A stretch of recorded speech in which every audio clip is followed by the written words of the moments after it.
Tonight, when you want some peace and quiet, you're going to close a door. You'll isolate yourself in a room, enjoy the silence, and won't think twice about it. But for 99.9% of human history, that closed door didn't exist. When the noise stopped and you were completely alone, you didn't feel relaxed. You felt sheer terror. But modern humans almost never experience this. For over 300,000 years, every single one of your ancestors spent their entire lives within arm's reach of their tribe. They never ate alone, they never hunted alone, and they never, ever slept alone. So how did the human brain guarantee that absolutely no one ever wandered off into the quiet? The answer explains why one of the oldest survival systems ever built still activates every time another human goes silent. Let's start with what a tribe actually was. Not the word, the reality. From a purely biological standpoint, humans are remarkably fragile. A cave lion had razor-sharp claws. A dire wolf had bone-crushing jaw strength. What did we have? We couldn't camouflage. Our night vision was pathetic. Our only real evolutionary advantage was each other. A hunter-gatherer band was between 20 and 150 people. That was your entire world. Every face you'd ever know. Every hand you could call on when something went wrong. Your tribe hunted while you healed. They kept watch while you slept. They rationed their own food into yours when drought made everything scarce. They knew your name, your history, and exactly how useful you were. This group was the difference between survival and death, and your position inside it wasn't a social preference. It was a biological requirement. Now, every group had rules. Contribute to the hunt. Share the meat. Don't take more than your portion when food is scarce. Pull your weight when it counts. And when someone consistently broke those rules, when they became a genuine threat to the group's ability to function, the tribe had a decision to make. Violence, rarely. Killing a capable body costs the group a resource it might desperately need next season. So they chose something far more efficient. They used silence. No eye contact. No response when you spoke. No space made for you at the fire. No food passed in your direction. No cooperation when you needed hands the most. No one turned their head when you walked in. The rule breaker became a ghost while they were still breathing. And when the tribe packed up to move, they didn't wake the offender up. They just started walking. No blood, no screaming, just total absence. You could be standing in the center of 60 people you'd lived with your entire life, and to every single one of them, you were invisible. Anthropologists call this ostracism. Ostracism is the punishment people fear most. Not injury, not loss of resources, not public humiliation, silence. And the reason isn't psychological sensitivity. It isn't culture, it's math. A lone human in the African savannah, without weapons maintained by other hands, without fire, without anyone keeping watch while they slept, had a life expectancy measured in days. Being cast out wasn't a social sanction, it was a death sentence, delivered without a single word. And here's the part nobody talks about. Evolution couldn't rely on your logical brain to figure out exile was dangerous. By the time you realized the tribe had abandoned you, you were already dead. The alarm had to fire early, at the very first sign. It couldn't just make you feel sad. Sadness is a luxury. It had to make you feel like your body was being actively destroyed. And evolution doesn't build new systems from scratch. Millions of years ago, it built a physical pain network to keep you alive. When humans became hypersocial creatures, it didn't invent something new. It wired social rejection directly into the burn center of your nervous system. In 2003, a neuroscientist at UCLA named Naomi Eisenberger ran a study that produced something nobody in the room had predicted. She put volunteers inside an fMRI scanner, then had them play a computer game called Cyberball, a digital ball-tossing simulation between 3 players. No meaningful consequence of any kind.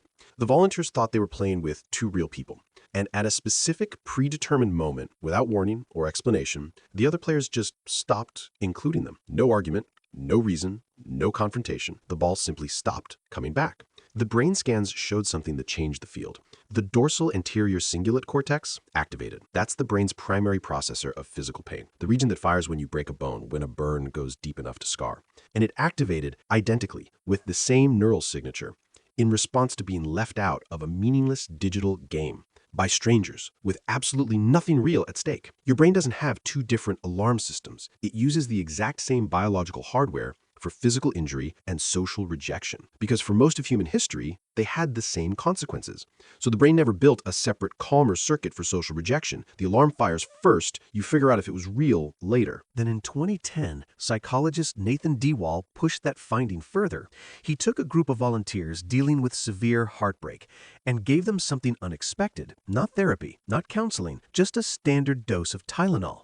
Within weeks, participants consistently reported measurable drops in emotional suffering. The Tylenol was actively blocking pain receptors in the dorsal anterior cingulate cortex, treating social rejection exactly like a sprained ankle. Social pain isn't a metaphor. It's a real, measurable physical injury happening inside your nervous system. And the alarm isn't subtle. It's cortisol, elevated heart rate, cognitive narrowing, a specific located pressure in your chest that doesn't feel like ordinary sadness, doesn't feel like regular anxiety, feels like something is physically wrong, like a pain without a visible source. That's the alarm, running exactly as designed. Now, here's where it gets important. Your brain has a social monitoring system, and its only job is to detect the earliest possible signal of exclusion before it becomes exile. For 300,000 years, that system worked by reading faces, tone of voice, whether someone made room for you at the fire, whether someone responded when you spoke. Acknowledgement meant you were still in. Its absence meant something else entirely. Then, the Industrial Revolution redesigned how human beings live. We built massive cities. We invented grocery stores, central heating, the smartphone. Within a single generation, we built a world where you can survive completely alone. No one told your nervous system. You are walking around a modern city, swiping on apps, operating on 300,000-year-old software in an environment it was never designed for. And your brain is running that exact same system right now, in a room in 2025 with a phone in your hand. It can't process the concept of a read receipt. It can't interpret left on read as a communication style, a busy schedule, or someone who's just not great at texting. It registers it as the earliest signal of exile. Someone stopped acknowledging you exist. The ball stopped coming back, and the alarm fires. That frantic, almost physical urge to send one more message, to call, to explain yourself, to do anything to break the silence. That's not neediness. That's not an attachment pattern you need to fix. That's a 300,000-year-old survival protocol activating at full force because your nervous system genuinely can't tell the difference. When someone ghosts you, when the silent treatment begins, when the slow fade starts, your brain isn't processing romantic disappointment. It's processing exile. You literally feel like you're dying because something very old and very precise inside you understands that silence has always meant exactly that. Modern culture calls you too attached, anxious, insecure. Here's what that gets completely wrong. The feeling isn't a flaw you developed, it's a feature your entire lineage depended on. The humans who didn't feel the alarm, who shrugged it off, they didn't make it through the winters that counted. You're literally descended from the ones who felt this the most, the ones who ran back to the fire when the silence started, because something deep inside them understood what silence had always meant. So the next time you're lying awake at 3 a.m., staring at a conversation that hasn't moved, chest tight in a way that doesn't quite make sense, you're running the oldest, most field-tested software your species has ever produced. The alarm is doing exactly what it was built to do. It doesn't know you're safe inside an apartment. It only knows what silence has always meant. And somewhere in your chest right now, a very old and very precise part of you is still listening for the sound of your name, still waiting for the ball to come back,